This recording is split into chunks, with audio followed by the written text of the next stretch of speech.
Daily Dems doing the work, making noise, and fighting back, day 111. It's Saturday, which means I take half the day off, and I only have 3 fighters. So I hope you've been on the lookout for more today, because it's up to you for the rest of them. And the goal is that at some point I can take Saturdays off completely. So keep that in mind as well. It's a new week for Repping the Rep, and we have DC delegate Eleanor Holmes Norton. Because she's a delegate of a territory, she does not get to vote on the House floor. But she does get to vote in committee and be ranking member on subcommittees. And yesterday, along with Mark Pocan and Republicans Pete Sessions and Richard Hudson, she introduced the Words Matter Act, which would remove the R word from U.S. code. Back in February, the 4 of them also introduced a bill that would remove it from D.C. code.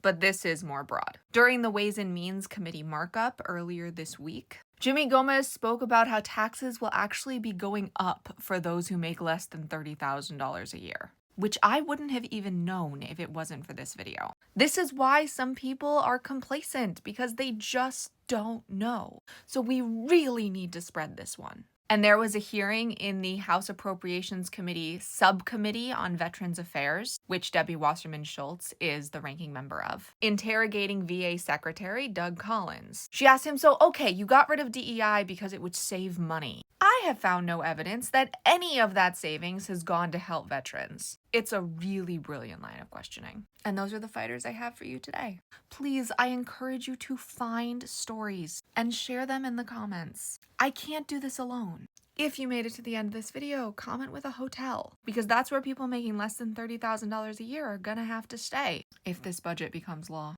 Our voices are our superpower, but only when we use them.